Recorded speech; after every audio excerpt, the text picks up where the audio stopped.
Hello and welcome back to the YouTube channel of Friends Alls. Today we have latest writing task 1 report writing related to the academic module. So it is a line graph, a polyline graph. तो आज हमारे पास है latest आल्स का question जो कि है academic module writing task 1 से related. तो राइटिंग टास्क 1 में मेनली हमें मिनिमम 150 वर्ड्स स्ट्राइक करने होते हैं और हम इस डायग्राम को ले लेंगे। यहाँ पे आपको दिखाया गया है कि कितना टाइम स्पेंड किया जाता था डिफरेंट कार मैन्युफैक्चरर्स। तो जो कार बनाने वाले हैं वो कितना समय स्पेंड करते थे 1998 से लेकर 2005 तक। तो क्वेश्चन को ले लेंगे जो आपका प्रॉपर क्वेश्चन है। The graph below shows the average time spent by 4 car manufacturers to produce vehicles at their US factories from 1998 to 2005। तो ये हमारे पास वन लाइन का क्वेश्चन होता है और साथ में आपकी स्क्रीन पे डायग्राम शो हो रहा है। ये हमको एग्जाम में दिया जाता है, इसके लिए आपको सेपरेट शीट दी जाती है। तो आपको बहुत ज़्यादा ध्यान रखना है कि आप कहीं राइटिंग टास्क 1 वाली शीट पे राइटिंग टास्क 2 ना लिख दें। तो ये बहुत ही ज़्यादा इम्पॉर्टेंट बात है नोट करने के लिए। अभी हम आज के मॉडल आंसर को शुरू करेंगे, साथ ही साथ हम जो कि इसमें पॉइंट्स ध्यान रखने चाहिए उसको भी स्टडी करेंगे। तो स्टार्ट करेंगे फर्स्ट लाइन जो हम ले रहे हैं, और इस टास्क में हमें पैराग्राफिंग बहुत ही इम्पॉर्टेंट है। हम पैराग्राफ्स जहाँ भी हमें लॉजिकल लगेगा हम पैराग्राफिंग करेंगे। तो यहाँ पे नोट करते हैं, the graph shows the average time taken by 4 car manufacturers to fabricate cars in the US over a period of 7 years। तो इस ग्राफ में हमको दिखाया गया है कि कितना समय लिया 4 डिफरेंट जो कार मैन्युफैक्चरर थे। तो मैन्युफैक्चर जो क्वेश्चन में था, जब प्रोड्यूस था उसको हमने रिप्लेस कर दिया fabricate in the US. Very important, ये ग्रामर का रूल है कि अगर आप कॉन्ट्रैक्शंस में डील कर रहे हैं लाइक यूएस यूके तो उसमें द लगता है। Over a period of 7 years, तो देखिए over a period of 7 years, जे हमने 7 years हैं जो वो गिन के कैलकुलेट किए हैं, क्योंकि इस केस में आप देखिए 1998 से अगर आप गिने 2005 तक तो आपके 7 years बन जाते हैं। नेक्स्ट लाइन ले लेंगे, इन 1998 both Toyota and Honda took the same amount of time. तो 1998 में टोयोटा और होंडा ने सेम टाइम ले रहे थे वो जब कार बनाने के लिए, being less than both general Motors and Ford. तो ये जो समय था ये बहुत ही कम था जनरल मोटर्स और फोर्ड के कंपैरिजन में। तो वेरी इंपॉर्टेंट, यहाँ पे हमने वैल्यूज नहीं दी, जनरल ट्रेंड को दे दिया। द फॉर्मर वंस, देखिए जो पहले जिनकी बात हुई है, तो हम ऊपर वाला सेंटेंस देखें तो पहले जिनकी बात हो रही है वो है टोयोटा एंड होंडा। तो फॉर्मर वंस टुक 22 hours, यहाँ पे हमने वैल्यू दे दी कि उन्होंने 22 hours लिए, but the latter one took approximately 20 hours।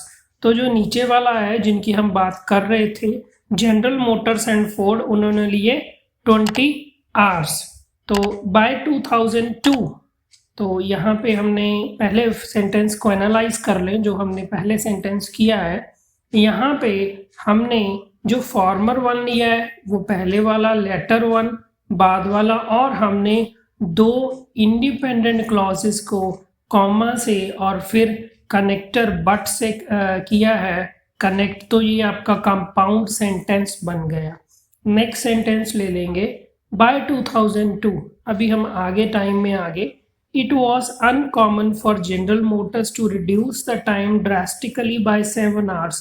तो देखिए यहाँ पे हमने बोला है कि ये एक बड़ी अजीब बात होगी, मतलब हैरानी की बात है, अनकॉमन है कि जनरल मोटर्स ने जो समय है उसको 7 hours तक कम कर दिया। ये बहुत ही बड़ी बात है। Comma whereas Toyota and Honda showed the opposite trend. तो टोयोटा और होंडा ने यहाँ पे ऑपोजिट ट्रेंड शो किया।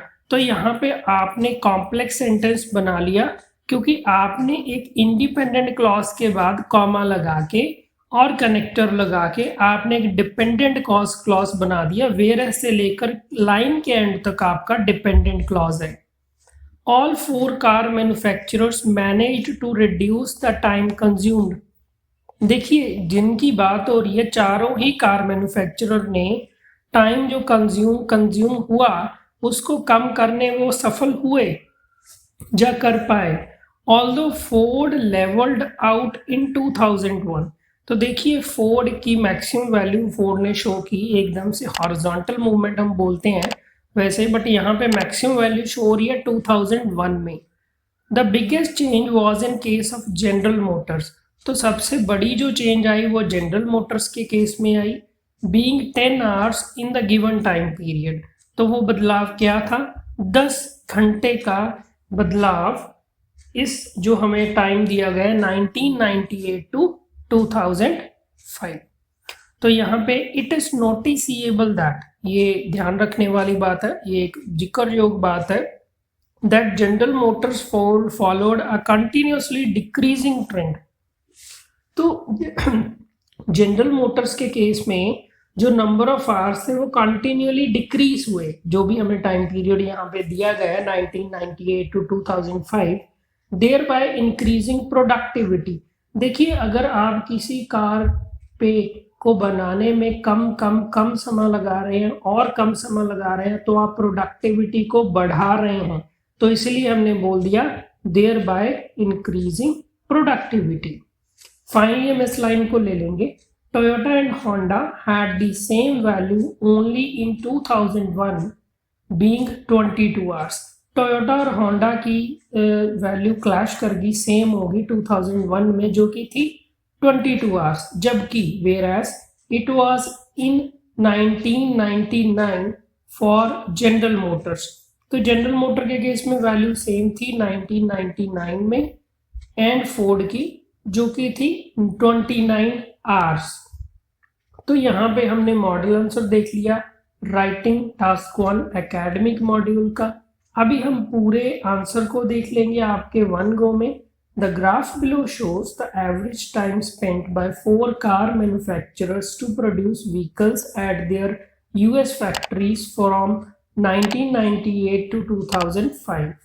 The graph shows the average time taken by 4 car manufacturers to fabricate cars in the US over a period of 7 years. In 1998, both Toyota and Honda took the same amount of time, being less than both General Motors and Ford.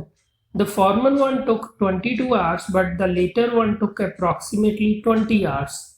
By 2002, it was uncommon for General Motors to reduce the time drastically by 7 hours, whereas Toyota and Honda showed the opposite trend.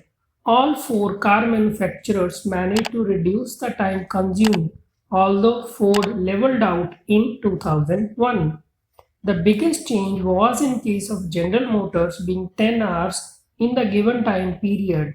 It is noticeable that General Motors followed a continuously decreasing trend, thereby increasing productivity. Toyota and Honda had the same value only in 2001 being 22 hours, whereas it was in 1999 for General Motors and Ford at 29 hours. Okay, don't forget to like, subscribe and share friends alls.